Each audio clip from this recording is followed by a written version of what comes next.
Hey friends, welcome back to my studio. I'm going to paint pears. I'll link the reference photo in this video's description.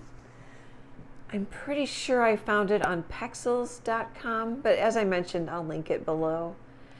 I think I'm going to call it Lean on Me, and I don't like how spotted they are. I'm going to make them much brighter and more colorful. I'm going to paint them on an 8" by 8" cradled wood panel.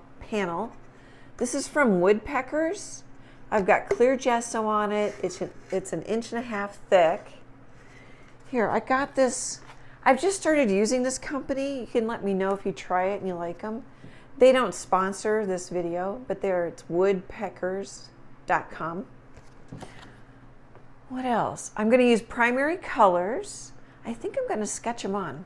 Okay, guys, let's have some fun.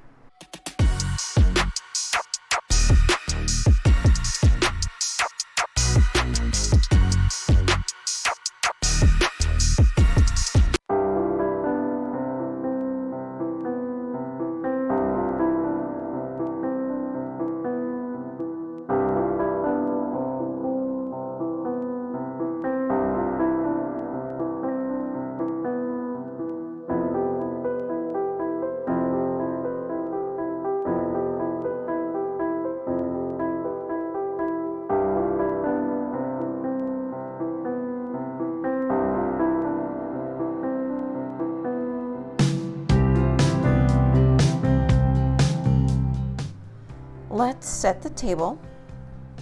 I'm using colors I use a lot. I call them primaries, but the only one that's a true primary is Phthalo Blue Green shade, Mars Black, Titanium White, Cad Yellow Medium Hue, Quinacridone Magenta. I mixed, so what I was thinking is I do a lot of strong color paintings, if you'd call it that. I'm kind of looking around my studio. This one's pretty strong. Bold colors, maybe that's a better. So what I'm thinking is pastel and light. So I mixed, a creamy orange, a creamy pink. This has some yellow in it, not just magenta and white, it has some yellow. This is just white and phthalo blue. Just a cad yellow, some white, and just the teeniest bit of phthalo blue. But then I'm like, I think I do this a lot. I don't know if I comment all the time in my videos, but I'll have more muted colors in the background and stronger colors for the subject.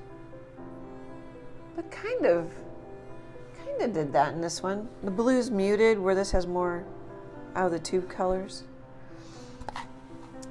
So then I liked the background. Used this 3/4 inch flat brush from Royal and Langnickel. And then I decided it wasn't as light, so I took some water and some white and I whitewashed it, and most of it. And I think and really I should just wait until I get the pears painted on to see if I want it lighter or darker. It took me maybe 2 hours to draw and play with the background. It's actually 3 hours later, but I was goofing around and doing a few other things too. Okay guys, that sets the table. I'll be back tomorrow.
I'm calling it done.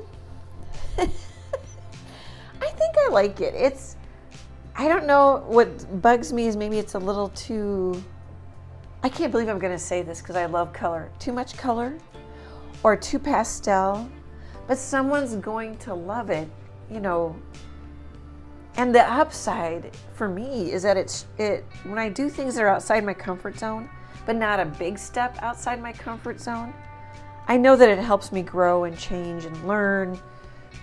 You know, I just get a little bit better all the time at mixing colors and values. Actually, the values, sometimes, occasionally, people want to know or see my color mixes exactly. The values are going to do the heavy lifting for you. And you can get away with pretty much any color. Let me know if you don't think that's true. This whole channel is just my opinion, so I get that. But these are really strong because of the almost black or black I've got in the stems. The shadow turned out really neat. I'll give you a close-up, like I'll try to pick it up so it's a little bit bigger for a screenshot, and then we'll do a tour. But the shadow, so I painted it in, and then I took a slightly lighter value and just ran it over the edge. And then towards the end, I realized that it wasn't straight. So I don't think that was in the video. So I just set it down. I actually took this brush, just made it level. That's a better word than straight. It's not straight, made it level. Oh, and then right at the end, I showed a little bit of this. I rounded this a little bit. It felt a little too flat. So I just rounded the bottom of this pear. What I was thinking is sort of patchwork. I like that I whitewashed it too. I popped in and talked about that. But basically I was just thinking patchwork colors, but then softer, if that helps. Sometimes it helps to kind of think of something. And then I didn't put as much patchwork down here. I calmed this down just to have something different.